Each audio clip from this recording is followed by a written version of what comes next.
Bonjour, bienvenue à tous et j'espère que tout se passe bien chez vous derrière l'ordinateur. On espère surtout que vous êtes nombreux. Merci à Jeanne pour la transition.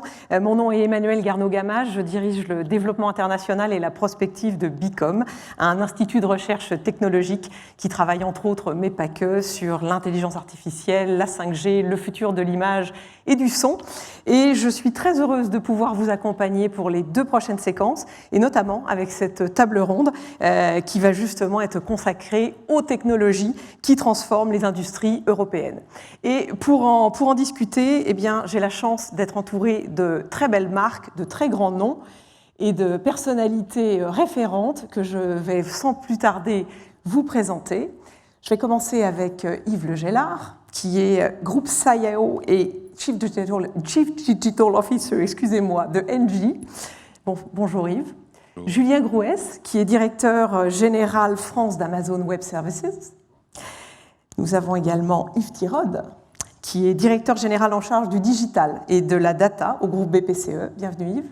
Et enfin Béatrice Kozowski, qui est présidente d'IBM France et qui nous fait le plaisir quasiment d'être là pour une première apparition publique, je pourrais dire. Bienvenue à vous quatre. Bonjour.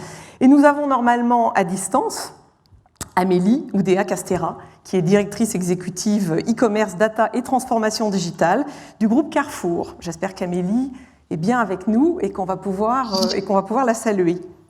Je suis là, très heureuse d'être parmi vous ce matin et sincèrement désolée d'être sur place avec vous. Bienvenue à vous Amélie et merci beaucoup d'être là malgré les contraintes de santé qui vous retiennent à distance. 2020 est une année un peu particulière, on en parle depuis ce matin un petit peu. Cela étant, j'aurais aimé qu'on commence tous ensemble sur une note un petit peu positive. J'ai envie de vous demander très rapidement, pour ouvrir cette table ronde, quelle est la plus belle surprise ou le plus bel étonnement professionnel pour vous en 2020 ? Je vais commencer avec Amélie peut-être. Alors c'est une bonne question. J'aurais pu évoquer l'accélération du e-commerce qui nous a, en contexte, avec tous les malheurs qu'il a apporté aux économies dans les voies, les pouvoirs qui sont responsables de cette ligne métier, c'est évidemment porteur. On a connu au fort de la vague 1 des taux de croissance quasiment de 100% à l'échelle du groupe, avec presque 900 000 clients à travers nos géographies dans plus de 500 000 enfants, donc un vrai succès. Mais j'ai vraiment envie de retenir l'aspect humain de ça. Vous savez, la grande distribution est assez connue pour être un secteur déjà assez dur, avec une chaîne hiérarchique un peu longue, un middle management compliqué à embarquer dans des transformations et souvent des fractures entre le siège et les équipes magasins. Et ce qui m'a énormément frappé, c'est à quel point l'entreprise a réussi à s'horizontaliser et le fait que paradoxalement, la distance a abattu les silos. Et dans la façon dont on a travaillé ensemble, les équipes groupes n'ont jamais été aussi proches des équipes France, les équipes sièges n'ont jamais été autant au service des magasins. L'entreprise a fait corps, on a travaillé beaucoup plus vite, au fond beaucoup mieux, et je trouve que ça, c'est absolument riche d'enseignements pour la suite. Merci Amélie. Béatrice, votre belle surprise de l'année. Alors, c'était cette mobilisation absolument extraordinaire de toutes les équipes, parce que nous avons une responsabilité importante sur les épaules, les applications critiques de nos clients, qui en général sont des acteurs essentiels. Donc clairement, on ne pouvait pas se permettre de les mettre en rade. Donc j'ai vu cette mobilisation, on a pu en 48 heures finalement se retrouver à 98 ou 99% de nos équipes travaillant à distance. Je pense même en Inde où on a plus de 100 000 personnes, 99% des personnes étaient là en 48 heures installées et à fonctionner. Donc ça c'est un tour de force. Ce qui est intéressant également quand on regarde notre fonctionnement en cellule de crise, c'est de voir que la dimension humaine est ressortie, comme le disait Amélie. Je le vois sur des nouveaux types de leadership. On a vu apparaître des leaders que l'on ne soupçonnait pas. Donc ça, c'est aussi une très belle surprise. Et toute cette adaptation sur la nouvelle façon de travailler, avec la conjugaison de la technologie et de l'homme et de la femme, finalement, on a fait des miracles. Il est vrai que là, je pense que tout le monde ressent de l'usure, qu'on a besoin de fraîcheur, de se retrouver, mais le stress test est quand même fondamentalement positif dans la preuve que nous nous sommes donnée. Oui, c'est vrai qu'on est ravis de se retrouver ce matin quand même en présentiel, quels que soient les masques. Yves, de votre côté, c'est quoi la belle surprise 2020 ? La belle surprise, c'est évidemment la même, c'est le fait d'avoir pu basculer des dizaines de milliers de collaborateurs en un week-end. Quelque chose qui, comme le rappelait récemment mon président Jean-Pierre Clamadieu, aurait pris 2 ans de discussion à n'en plus finir. Et pof, en 48 heures, c'était réglé. Bon, ça, c'est quand même quelque chose. Moi, je rajouterais un élément qui est un élément, parce que je cherchais la bonne surprise, satisfaction. Bon. On a reçu, je m'occupe de l'IT, je m'occupe du digital. L'IT est un métier où on vous dit rarement merci. Quand mon téléphone sonne, c'est pas pour me féliciter. Bien. Ben, pour la première fois, depuis que je fais ce métier, j'ai reçu, et mon équipe a reçu, des centaines de témoignages merci. Et c'est un petit peu l'histoire des soldats de l'ombre, c'est un petit peu l'histoire de ceux qui sont à la caisse au supermarché, un petit peu l'histoire de ceux qui ont assuré la logistique pendant... Tout d'un coup, les soldats de l'ombre deviennent ceux qui sont en première ligne et on leur dit merci. Moi, j'ai trouvé ça formidable. Dans la lumière, les services supports cette année, c'est vrai, c'est un des enseignements. Yves Thiraud, l'enseignement 2020 ou la belle surprise, pour rester sur une note positive ? Je pourrais dire la même chose que ce que mes collègues viennent de dire. C'est toujours plus difficile de passer bon, après. Je vais pareil, c'est fini. Non, il y avait 2 points qui m'ont particulièrement fait plaisir, en fait. Hein. Le premier, c'est ce que nous avons fait. Je travaille dans une banque. Une banque, ça fait des crédits. Et il y a des crédits qui ont été très importants. C'est les prêts garantis par l'État pour accompagner les entreprises pendant le premier confinement. Et on a été capable, avec l'ensemble des équipes du groupe BPCE, de mettre en place de digitaliser complètement le processus en moins d'1 mois. Et c'était très important parce que les gens ne pouvaient pas se déplacer. Voilà, donc ça, je pense que c'était la première surprise. Et puis après, il y en a une autre qui n'est absolument pas interne. C'est le plan de relance européen et c'est 20% dédiés au digital. Franchement, c'est pas mal, quoi. La belle surprise. Voilà, donc on va voir si ça va servir l'Europe dans sa bataille contre, je sais pas, en tout cas, planétaire, mais... En tout cas, c'était une bonne surprise. On va y revenir définitivement sur l'Europe dans cette table ronde.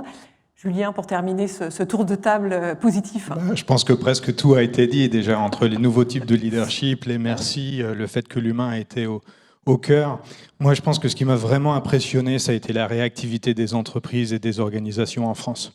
Une réactivité fantastique, Yves, tu en as parlé, 48 heures pour déployer tout le monde à la maison, de travailler en remote, de modifier ses process pour pouvoir travailler de chez soi, pour modifier la manière dont on sert ses propres clients, que ce soit aussi pour faire des économies ou au contraire augmenter ses process et la manière dont on adresse son marché. Et je pense que cette réactivité, elle montre la fantastique dynamique dans laquelle on peut être aussi. Bon ben voilà, le décor est planté. On a quand même connu une année 2020 finalement très positive si je vous écoute. On va essayer de se projeter un petit peu et de regarder pour les prochaines années. Quelles sont les innovations et les technologies qui vont transformer le plus vos différentes industries ? Je commencerai avec vous, Béatrice. C'est quoi les technos que vous observez et sur lesquels vous pensez que les enjeux de transformation sont les plus forts ? Alors, je pense qu'on va se rejoindre sur toutes les innovations et la bonne nouvelle, c'est qu'il y en a beaucoup. Je voudrais un peu particulièrement insister sur la partie intelligence artificielle et le cloud et 2 mots sur le quantique, si vous m'y autorisez. Alors, déjà, on voit que c'est au cœur des préoccupations de nos clients. Par rapport à la partie intelligence artificielle, la grande majorité des entreprises ont déjà fait des expérimentations, c'est évident. Ce que l'on voit, c'est le passage à l'échelle qui est compliqué. Dans les obstacles qu'il va falloir surmonter, ce qui ressort de notre expérience et de nos études est autour des compétences. Donc, c'est pas qu'on n'a pas de compétences, mais on n'a pas assez de compétences. Il faut approfondir. On sait l'exigence de tout ce travail et autour des compétences. Et par ailleurs, la complexité des données, les silos. Donc là, on a vraiment un sujet. Pour nous, l'enjeu est vraiment d'aller infuser de l'intelligence artificielle dans tous les processus métiers de l'entreprise, ce qui est très différent de faire un cas d'usage par-ci par-là, même si les résultats sont sont très probants.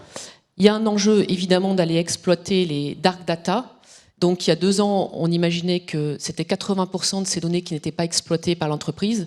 Et notre évaluation aujourd'hui, c'est 93%. Parce que prolifération des données. Donc là, il y a vraiment un sujet. Et bien sûr, il y a un sujet de confiance, de fiabilité, évidemment, autour de l'intelligence artificielle. Le deuxième sujet, c'est le cloud. Donc nous, notre conviction, résolument hybride. Hybride. Ça veut dire, et ouvert, ce que ça veut dire, c'est que le modèle que nous préconisons et sur lequel nous travaillons, c'est vraiment une plateforme hybride cloud. Et c'est doté, associé à une plateforme de containerisation, et c'est clairement la raison pour laquelle nous avons investi 34 milliards pour acquérir Red Hat pour OpenShift, c'est de pouvoir véritablement avoir ce modèle où vous développez une fois et vous déployez n'importe où, là où c'est mieux pour vous. Donc cette approche hybride, elle est vraiment fondamentale. Il y a une étude très intéressante de McKinsey qui montre en fait que le bénéfice, mais je parle de bénéfice mesurable, métier pour l'entreprise, est 2,5 fois supérieur quand on est dans une logique hybride par rapport à un type d'infrastructure unique, uniquement le cloud public par exemple ou traditionnel. Donc là, il y a vraiment un enjeu très important. Et par rapport à la containerisation, clairement, toutes les projections disent que d'ici 2 ans, on aura déjà 30% des workloads qui seront containerisés. Donc ça, c'est important. Un dernier mot sur l'informatique quantique. C'est vraiment important parce qu'on commence à s'approcher maintenant, de notre point de vue, de la phase de commercialisation. Nous estimons qu'à partir du moment où on dépasse les 1000 qubits, ça devient pertinent pour la commercialisation. Et dans notre roadmap que nous venons de publier, on considère qu'on sera à 1121 en 2023. Voilà. Donc en fait, tous les cas d'usage extraordinaires sur lesquels on est en train de travailler, d'explorer, etc., ça va pouvoir se concrétiser, je dirais finalement maintenant dans un avenir proche. Yves, c'est peut-être pas le quantique à la BPCE, mais je sais que vous travaillez activement à la transformation. On va revenir sur des exemples concrets. Dites-moi une ou deux technologies qui pour vous sont fondamentales aujourd'hui. Mais déjà, moi je travaille dans une banque de retail. Les caisses d'épargne, les banques populaires, c'est beaucoup de gens en France. Hein. Donc les technologies qu'on utilise, elles doivent être utiles. Elles doivent être utiles aux gens, elles doivent être utiles au business. Donc déjà, c'est la première chose. Déjà, il faut quand même avoir en tête, depuis 4-5 ans, comme beaucoup d'entre nous, on a fait passer le digital à l'échelle. Nous, c'est notre banque en ligne, par exemple. Banque en ligne, c'est 80% de nos clients qui l'utilisent. Et certains l'utilisent à peu près, 80%, dans ces 80%, l'utilisent une fois par jour. Donc c'est massif. Alors, quels sont les impacts des autres nouvelles technologies qui arrivent? Moi, je pense que le premier point, c'est protéger les datas et protéger vraiment l'ensemble de nos infrastructures, et c'est la cybersécurité. Parce qu'à partir du moment où vous passez votre business, grande partie de votre business, sur du digital, il doit être hyper protégé. Voilà. Et ça devient un élément, à mon avis, extrêmement critique de notre modèle économique. Et puis, le deuxième point, je pense très important, c'est la data et l'IA. Donc, vous savez, une banque, c'est quoi? C'est avant tout un gros gisement de data avec plein de clients et plein de collaborateurs qui sont experts dans les domaines financiers. Donc là, le sujet qu'on a, et qui est un sujet très complexe, moi qui m'occupe beaucoup maintenant, c'est que comment on va utiliser la data et surtout l'intelligence artificielle pour accompagner les conseillers. Parce que vendre en ligne, je pense qu'Amélie en parlera, mais vendre en ligne un crédit immobilier, on sait le faire, sauf que globalement, et du reste nous c'est possible, sauf que les clients ne l'utilisent pas. Donc on a besoin aujourd'hui d'utiliser la data et l'IA massivement, à l'échelle, parce que je pense que c'est quelque chose qui est au cœur de notre modèle économique des prochaines années. Voilà. On n'y est pas encore, mais je pense que nous n'avons collectivement pas le choix. Julien, je pense qu'il y a des échos là-dedans pour vous, au niveau technologique. Qu'est-ce que vous observez plus particulièrement de votre côté ? Effectivement, on voit aujourd'hui que l'utilisation de l'IA devient massive dans tous les domaines, que ce soit dans le retail, dans l'industrie, dans la relation commerciale.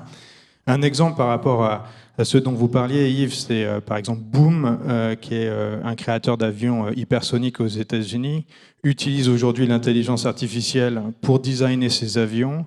C'est 500 téra de données par jour qui sont analysées dans de l'intelligence artificielle. Ça leur permet de paramétrer leur tunnel, ça leur permet de designer et de gagner 6 fois en compétitivité. Donc ils vont pouvoir designer des avions 6 fois plus rapidement. Et ça se déploie dans toutes les industries. En France, un autre exemple, ça serait Soitec, qui fait des puces à Grenoble et qui utilise l'intelligence artificielle pour détecter les défauts. Avant, les puces, une fois qu'elles étaient fabriquées, elles passaient devant un œil humain qui vérifiait si la puce avait été bien construite. Aujourd'hui, c'est une caméra qui prend une photo et immédiatement, on sait si la puce va fonctionner ou non. Et en plus, ça s'améliore. Et évidemment, après, il y a un humain qui regarde et qui contrôle. Et c'est ça qui permet à la machine d'apprendre et de s'améliorer. Et ça, on le retrouve dans tous les domaines.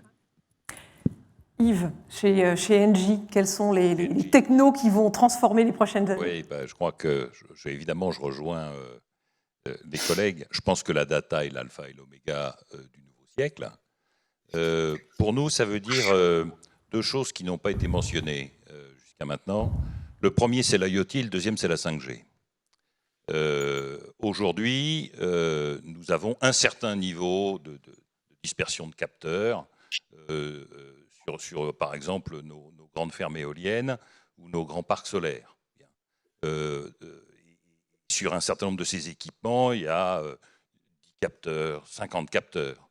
Ce que nous voyons, pour prendre de meilleures décisions, faire en sorte que les décisions soient plus rapides, nous avons besoin de 2 choses. De plus d'informations, encore plus précises, encore plus près de la machine, encore plus près des éléments d'environnement, que ce soit le vent ou le soleil, qui nous permettent de prendre les meilleures décisions pour la performance de nos équipements. Et donc, il faut un facteur 10 dans la quantité d'objets connectés. On n'a pas terminé l'aventure des objets connectés, et je pense que dans les 3 prochaines années, c'est un facteur 10, et dans les 5 prochaines années, un facteur 100 en termes de quantité de capteurs. Et puis alors après ça, il faut transmettre tout ça, hein, et il ne faut pas oublier qu'on est aujourd'hui les invités de l'IDAT, de François, et donc au cœur de tout ça, au cœur de toute cette exploitation intelligente, à un coût raisonnable, avec une dépense énergétique raisonnable, il y a la 5G. La capacité à connecter tout ça, et donc, avant que d'arriver être mis à disposition d'équipes brillantes de data scientists, il y a toute cette chaîne qu'il faut construire, avec des décisions qui soient prises le plus près possible des équipements industriels, et c'est là où une nouvelle infrastructure télécom prend toute sa mesure.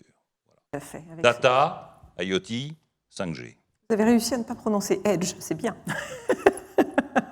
On va passer à Amélie. Amélie, je vois que le temps file et j'ai presque envie de réunir 2 questions pour vous parce que un des sujets de cette table ronde, c'est aussi de donner à voir les nouveaux usages, les nouvelles expériences. Vous avez commencé à nous en parler dans les belles surprises du début de l'année.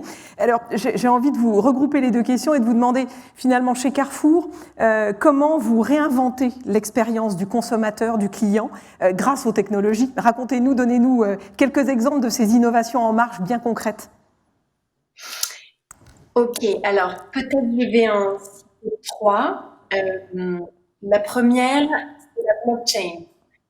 Comme mes collègues du panel, énormément de choses autour du cloud, de l'IA, cyber security. Je crois que c'est devenu vraiment des couches qui sont communes à toutes nos entreprises.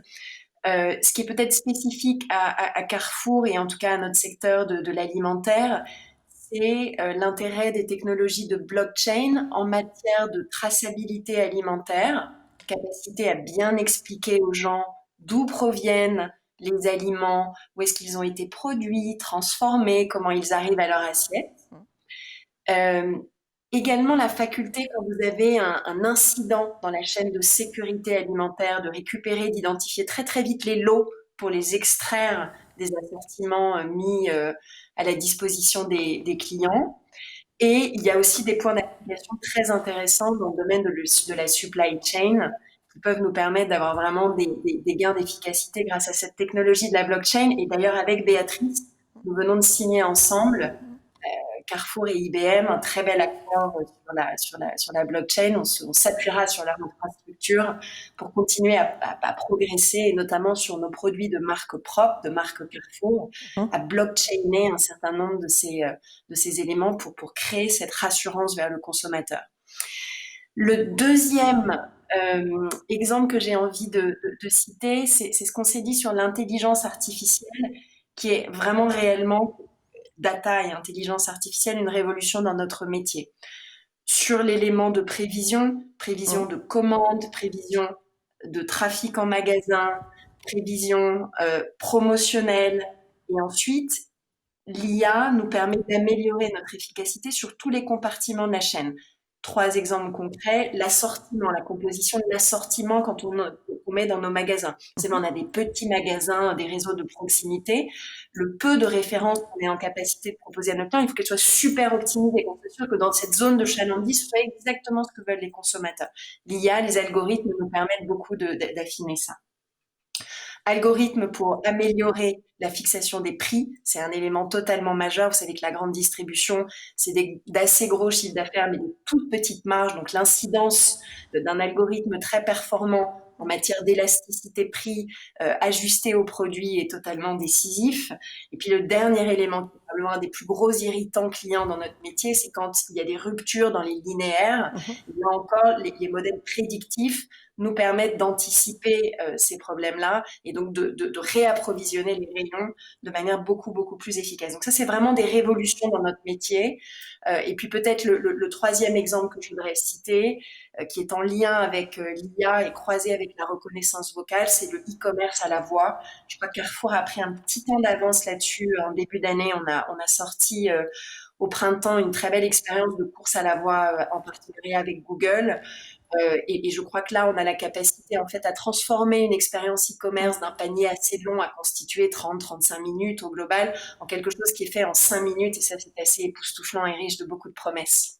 Les interfaces vocales, c'est vrai que je pense qu'on va reparler de voix un peu plus tard dans cette matinée. Merci Amélie. Yves, du côté vous l'avez effleuré tout à l'heure ce sujet, comment on réinvente finalement l'expérience du client bancaire et peut-être celle du conseiller aussi. Vous avez insisté sur la part du parcours utilisateur aussi du conseiller. Comment on travaille les usages à partir de ces technologies qu'on a décrites ?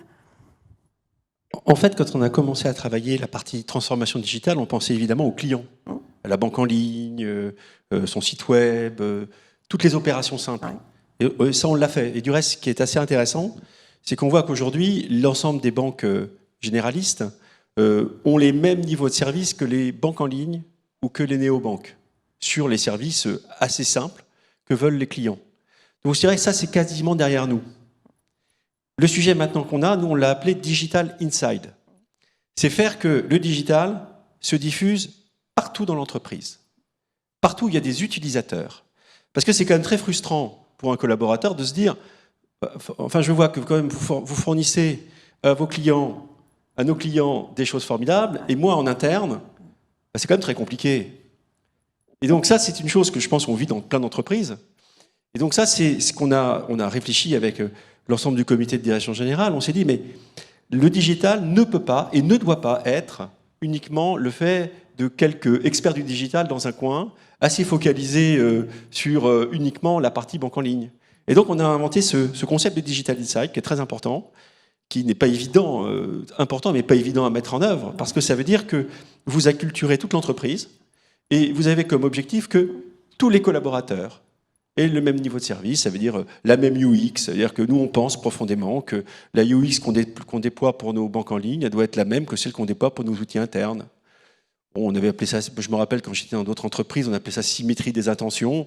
Je pense que la promesse était plus grande que ce qu'on a été capable de réaliser. Mais ça, donc, cet aspect Digital Insight, c'est vraiment extrêmement important. Et c'est vrai que pendant le confinement, les différents confinements qu'on vit là aujourd'hui, c'est de plus en plus concret pour les gens et c'est très très important. Béatrice, on va peut-être faire finalement avec vous la transition entre peut-être le monde des usages et un peu B2C qu'on a vu avec Carrefour et avec la BPCE, mais aussi l'interne, et les process industriels que Julien et Yves Le Gellard ne vont pas manquer d'évoquer. Peut-être parler de la verticalisation que vous pratiquez chez IBM avec des clouds par industrie, en fait. Absolument. Et par rapport à ce que tu viens de dire, Yves, effectivement, pour pouvoir opérer comme ça dans un secteur d'activité bancaire aussi sensible, aussi réglementé, eh bien, l'usage du cloud, pour nous, favorise le fait de spécialiser. Et donc, c'est la raison pour laquelle nous avons considéré que c'était intéressant d'investir pour construire un cloud bancaire.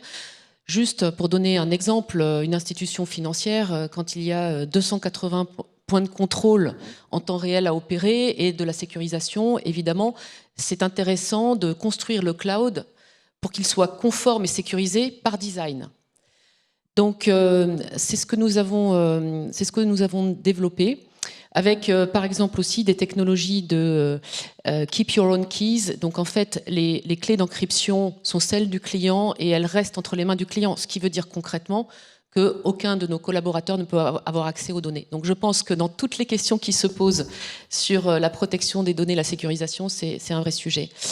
Une illustration beaucoup plus récente dans un autre secteur d'activité qui nous tient à cœur ce matin, et Yves, pour répondre à ce que vous disiez tout à l'heure, c'est qu'on a annoncé aussi un cloud spécialisé telco, et pour aussi justement appuyer tous les cas d'usage de 5G avec de la virtualisation des réseaux et avec des capacités edge, évidemment, pour pouvoir véritablement bénéficier de tous ces cas d'usage là où sont les données, là où on a besoin d'elles. Et on imagine bien tous les cas concrets, on est dans un atelier et c'est là que ça se passe, et donc de pouvoir vraiment en bénéficier. Voilà, donc nous pensons que cette approche verticale sectorielle est très vertueuse pour pouvoir amener des avantages concurrentiels, puisque c'est ça l'objectif. Ouais. Et accélérer la transformation des usages, exactement. Y compris dans le process industriel. Vous avez naturellement tendu la perche vers Yves Le Gellard. Il y a beaucoup d'exemples chez Engie, il y a de cette transformation des process industriels et de comment on tire les bénéfices. On peut penser aux jumeaux numériques, mais à d'autres applications aussi. Et Engie Digital n'est pas la dernière entité chez vous à pousser et à promouvoir finalement cette transformation d'usage. La transformation d'usage dans nos métiers, c'est d'abord à l'écoute de nos clients, de les accompagner dans le grand mouvement vers le zéro carbone. Pendant tout à l'heure le disait, il n'y a plus de grandes entreprises qui puissent se permettre de ne pas avoir un agenda zéro carbone. Il n'y a plus de grandes villes ou même de petites villes qui n'aient pas un agenda zéro carbone. Parce qu'en fait, il est quasiment plus possible d'attirer et de retenir des jeunes gens et des jeunes femmes de talent si vous n'êtes pas sérieux, honnête, sincère sur ce sujet-là. Et donc l'agenda d'Engie, c'est d'être l'associé, le partenaire au long cours de ceux qui font ce voyage-là. Et pour faire ça, si on veut accompagner le client sur la durée, il faut évidemment être capable de faire un examen complet de la situation. Quelle est l'empreinte carbone aujourd'hui ? Scope 1, Scope 2, Scope 3, c'est-à-dire quelque chose de très très vaste. Et ça nécessite l'installation des capteurs qui, pour certains, dont j'ai déjà parlé, qui pour certains sont déjà là, mais le positionnement de tout ça dans un ensemble qu'on va être amené à gérer dans la durée, avec un engagement de réduction sur la durée. Pour incarner cette situation de départ, il nous faut un jumeau numérique. Nous avons, à ce titre, acheté une très belle petite entreprise française installée à Rennes, qui s'appelle Cyradel. Je sais qu'elle est chère à votre cœur. Et au mien aussi. Et donc, avec Cyradel, par exemple, nous sommes au service de la région Île-de-France, où nous avons numérisé l'intégralité de la région en 3 dimensions, ce qui permet à la région et à Madame Pécresse de mettre à la disposition de tous les concitoyens de nouveaux services, qui sont en fait des services qui déterminent le potentiel solaire de telle ou telle habitation. Ce sont des choses très concrètes et qui accompagnent une démarche zéro carbone. L'autre exemple que je prendrais volontiers est celui que nous avons aux États-Unis. Nous avons, autour de plateformes logicielles développées, pas très loin d'ici d'ailleurs, dans l'unité Engie Digital qui rassemble plusieurs centaines de têtes bien faites et qui font du software, nous avons développé des solutions qui permettent, sur la durée, de monitorer et d'accompagner des villes. C'est le choix qu'a fait Christophe Béchu à Angers. C'est le choix qu'a fait une très grande université américaine, enfin, aujourd'hui plusieurs. Pour vous donner l'ordre de grandeur de ce que ça représente, c'est des contrats, c'est un contrat d'1 milliard, c'est un contrat de 50 ans, et c'est un contrat où, au bout de quelques années, nous nous sommes engagés à amener à zéro un grand campus américain. Un grand campus américain, c'est une ville, hein.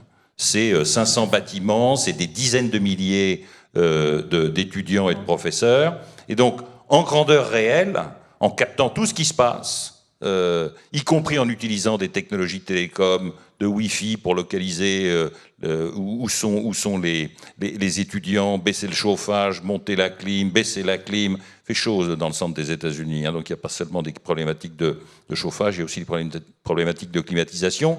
Transformer une infrastructure qui était essentiellement approvisionnée par une électricité d'origine fossile, oui, avec toute une batterie de nouvelles solutions. Voilà ce qui tire les usages.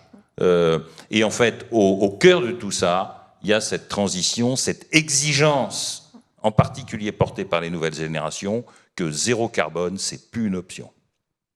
Très intéressant parce que là, vous êtes en train de faire le lien avec à la fois une partie de l'après-midi et une table ronde de fin de matinée également sur la transition écologique qui, évidemment, fait partie des grandes transformations en cours. Merci de l'avoir rappelé, puis d'avoir élargi notre scope à 2070. C'est gentil. On ne se projetait pas encore tout à fait, mais 50 ans plus loin.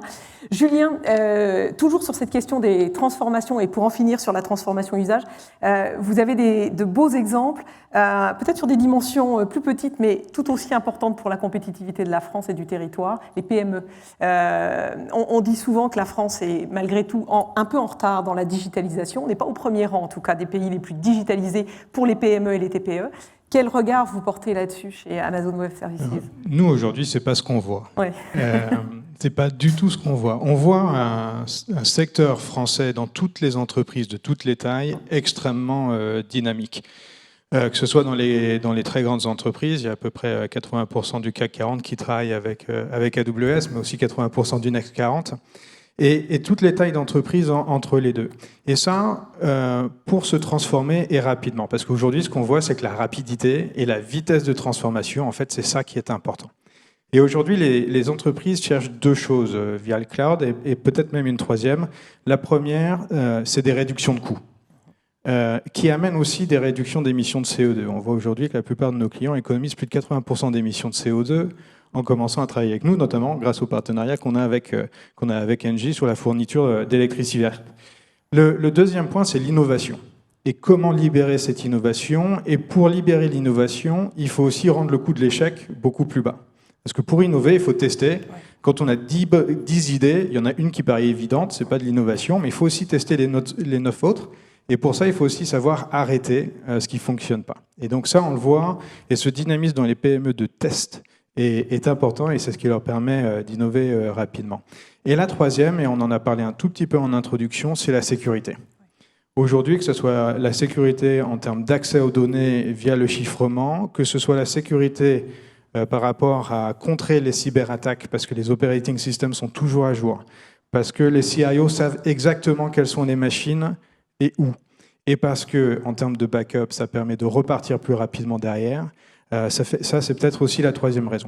Alors, sur des transformations d'usage, je pense peut-être à Etam, qui est une superbe ETI française, qui a à peu près 17 sources de données intégrées dans un data lake, et en quelques minutes, ils peuvent faire des campagnes promotionnelles pour écouler des stocks.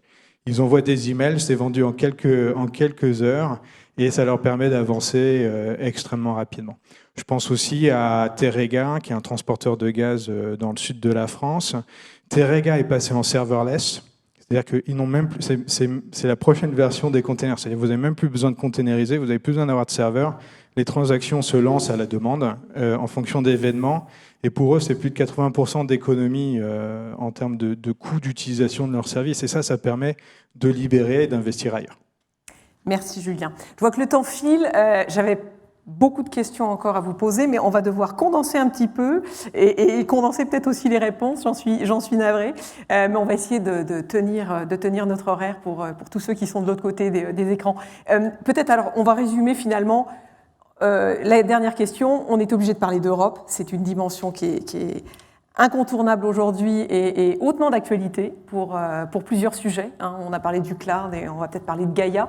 Je vous demanderai à chacun finalement de me dire quel est pour vous finalement le grand enjeu européen actuel, où vous situez cette Europe dans la bataille mondiale et dans la course à l'innovation. On a parlé de nos chances, on a parlé de nos faiblesses aussi déjà en intro de journée. Quel est pour vous le bon curseur par rapport à ce territoire européen? Je commencerai avec Béatrice. Tiens. Donc Gaïa X, c'est vrai que nous considérons que c'est une initiative essentielle et nous sommes ravis de contribuer, de participer, d'être Day One Member. Donc il y a beaucoup de sujets effectivement pour arriver à se rassurer, définir des normes. Je pense que effectivement nous sommes à la fois un acteur mondial et en même temps une société française depuis 1914 en France, donc on se sent très français. Donc la notion de souveraineté évidemment nous parle et quelque part notre mode de raisonnement là, c'est de dire qu'il faut être inclusif, ne pas faire de sectarisme ou considérer que le lieu là où est situé le siège social de l'entreprise finalement est le déterminant numéro un. Je pense qu'avec nos savoir-faire, nos technologies et notre capacité à travailler ensemble à définir les normes qui vont bien, on doit être capable de se donner les moyens pour avoir une Europe forte et pouvoir satisfaire les aspirations légitimes aussi de souveraineté et de confiance pour les pays, ce qu'on comprend tout à fait. Merci pour ce mot souveraineté, mais inclusive. Yves Thiraud, l'Europe. Moi, je pense qu'on est en train de vivre un changement Internet incroyable. Pour des raisons qui sont très nombreuses, mais il y en a une, à mon avis, qui est plus importante que les autres. C'est l'évolution de la réglementation européenne, en particulier sur les sujets bancaires, je n'en parlerai pas, ils sont très nombreux, ils amènent à la souveraineté. Mais ce qui amène le plus à la souveraineté, je pense, c'est la protection des datas personnelles. Parce que c'est quelque chose qui est spécifique à l'Europe. On n'a pas la même chose aux États-Unis, alors, le moins qu'on puisse dire, c'est qu'on n'a pas la même chose en Chine. Ça ne peut pas ne pas avoir d'impact significatif sur la manière dont nous opérons nos business. Mais beaucoup en parlent comme un frein. Moi, je ne crois pas que ça soit un frein. Je pense que ça fait partie de notre culture. C'est comme ça. Donc, notre culture, elle est basée sur le fait qu'on protège les données de nos clients. D'abord, que les données appartiennent aux citoyens et à nos clients, et que c'est comme ça. Donc c'est pas une question de le juger, c'est pas une question de dire que ça ralentit, je ne crois pas que ça ralentisse. Je pense qu'au contraire, ça va être source d'innovation, et ça va être source de faire, ça va être un nouvel Internet, ou un nouveau digital, ou un nouveau data, appelons-le comme on veut. En fait, c'est une nouvelle tech qui est en train d'apparaître. Et je pense que c'est assez rare que ça soit la réglementation qui change ça. Alors après, faudrait pas que l'Europe ne fasse de la tech que quelque chose de réglementaire, ou philosophique. Je pense qu'on a un vrai sujet opérationnel. Le vrai sujet opérationnel qu'on a, qui est devant nous, c'est qu'il est, à mon avis, très très important que, au-delà d'un certain nombre de grandes entreprises qui utilisent la tech pour leurs clients, on ait aussi des champions européens. Donc je pense que s'il y a quelque chose qui est très très important et qui doit ressortir de cette époque absolument incroyable que celle que nous vivons, c'est qu'on ressorte peut-être, comme ça a été dans le cas au début du GSM, pour ceux qui s'en rappellent, avec des champions européens de la New Tech. Voilà, c'est ce que j'espère. Merci. Yves Le Gellard, évidemment Gaïa X dans l'actualité, forcément, oui. Grosse annonce pour Engie aussi. Bien sûr, donc on est Day One Member, très engagé dans ce que Monsieur le maire et son collègue allemand ont annoncé. Nous sommes très actifs avec nos équipes sur ce qu'on appelle la verticale data énergie, puisque c'est là qu'on va concentrer nos efforts. Je voudrais renforcer le point de l'autre Yves. Ouais. Oui, et on est souvent d'accord, mais parfois pas, mais bon. Enfin là, en l'occurrence, on l'est. Je pense que ce règlement européen, il a mauvaise presse et à tort. Et j'ai été frappé, c'était il y a de ça 18 mois, d'écouter le CEO de l'entreprise danoise Maersk, qui est le premier transporteur de containers au monde, un monsieur qui s'appelle Jim Hagemann Snabe, qui est danois, qui est un grand bonhomme. Et Maersk a fait une expérience de quasi-mort à l'occasion d'une cyberattaque. Partie d'Ukraine, il y a de ça 2 ans. Quand vous savez que toutes les 67 secondes, il y a un porte-container qui rentre dans un port, porte-container Maersk, qui rentre dans un port quelque part, plus d'informatique, ça veut dire tout à la main. Bon, ça a été un moment compliqué pour cette entreprise. D'autres entreprises ont vécu aussi d'autres moments compliqués suite à des cyberattaques. C'est un sujet très sérieux. Jim a réussi, avec son équipe, à retourner ça et à faire de cette expérience et de l'expertise qu'ils ont développée sur la cybersécurité un argument commercial majeur. Aujourd'hui, ils gagnent des très grands contrats, ils taillent des croupières à leurs 2 principaux concurrents mondiaux sur ce pitch-là. Je crois d'ailleurs qu'ils travaillent avec IBM un peu là-dessus, si je n'ai pas de mémoire. Bon. Publicité non rétribuée. Je pense que sur le règlement européen, la posture, notre posture collective, notre posture européenne doit être de l'avoir bien intégrée, d'en faire une fierté et d'en faire un argument de conquête. Et je suis persuadé qu'on peut le faire. Merci pour cette note très positive. Écoutez, je ne sais pas si vous pouvez relever le défi de me dire en un mot et en conclusion, compte tenu de la petite minute 30 qu'il nous reste, je vais vous demander à chacun, et je vais commencer par Amélie, qu'on n'a pas entendu, mais qui est toujours avec nous, en un mot, le défi pour vous en 2021. Comment vous approchez l'année qui arrive. Amélie, un mot pour définir 2021 ou votre priorité en 2021.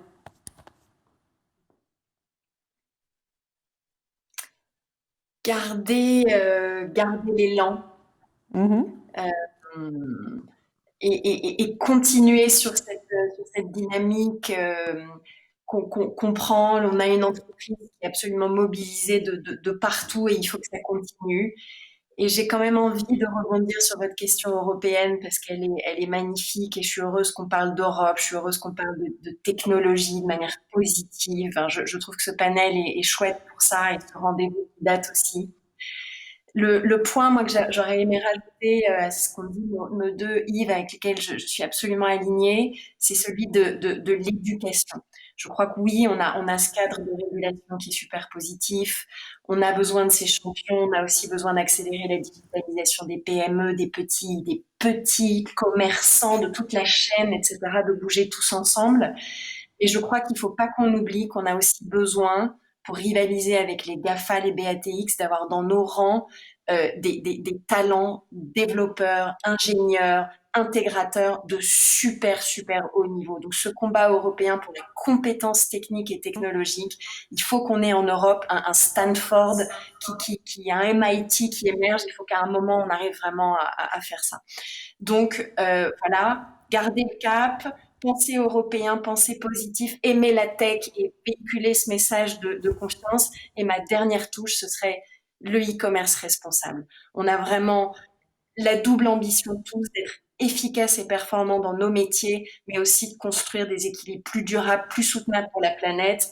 On a un agenda qui se construit et j'ai beaucoup d'appétit pour attaquer 2021 avec cette ambition de rendre notre e-commerce encore plus green, plus responsable à tous les niveaux. Merci beaucoup. Merci Amélie, merci à vous. Ça fait plus qu'un mot, mais c'est pas grave. On vous pardonne. On vous pardonne. Julien, un mot pour 2021. Je pense continuer d'aller vite. Ouais.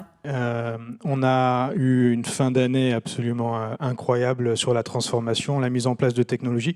Maintenant, c'est comment on les utilise pour continuer de se transformer, gagner en compétitivité, mieux servir ses propres clients et créer du lien dans les entreprises. Yves. Moi, comme je l'ai dit tout à l'heure, j'ai beaucoup apprécié en 2020 ces centaines de merci. Je nous souhaite encore d'autres centaines de merci pour ce qu'on fait. Une belle touche. Yves Tirode, le deuxième Yves. Moi, je pense que c'est la démocratisation de la tech. On ne peut pas laisser, même si on a fait de grands... Je sais, dans la banque dans laquelle je travaille, on a 80% des gens qui l'utilisent, mais il y en a 20 qui ne l'utilisent pas. Que vont faire ces gens sans tech? Donc leur accompagnement doit devenir une priorité. Alors, c'est à la fois les clients, puis c'est aussi les collaborateurs. Donc je pense que c'est un enjeu majeur. Tout le monde à bord. La démocratisation de la tech. C'est un beau mot d'ordre aussi. Béatrice, le mot de la fin. Le thème de la confiance. Je me reconnais dans tout ce qui a été dit, mais le thème de la confiance sous toutes ses formes, la confiance dans notre capacité à rebondir, à accélérer, à utiliser la technologie, on a vu toutes les innovations, et de façon totalement indissociable, ce sujet des compétences que Amélie mentionnait, qui me paraît très important et qu'on doit pouvoir juguler tous ensemble, et la logique d'éthique et d'inclusion, qui est aussi indissociable de cette notion d'innovation, parce que sinon, voilà, on n'aura pas tout le monde avec nous. Donc, un deuxième tous à bord. Formidable. Merci à tous infiniment pour votre participation. Merci à Amélie encore, qui était retenue et blessée chez elle. Merci infiniment. On se retrouve quant à nous dans 1 minute pour poursuivre un petit peu sur cette histoire de transformation par la technologie et par les usages. À tout de suite. Merci à vous.